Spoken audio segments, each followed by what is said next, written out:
Tanging Diyos na po, ay muli po ako lumalapit sa inyo.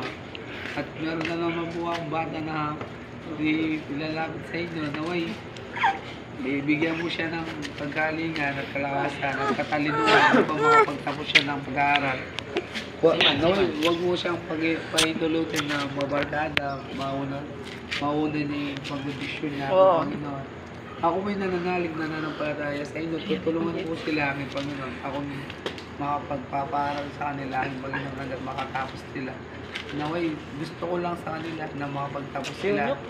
Yung magpag-iinom, pwede naman po. Basta maayos lang po yung pag-aaral nila, makapagtapos nila. Doon din po ako maging masaya. Katulad niyo po, na gusto mo lang yung kabutihan at yung kabutihan dapat sa kapwa. Yung gagawin namin ang Panginoon ng mga pangyayari sila.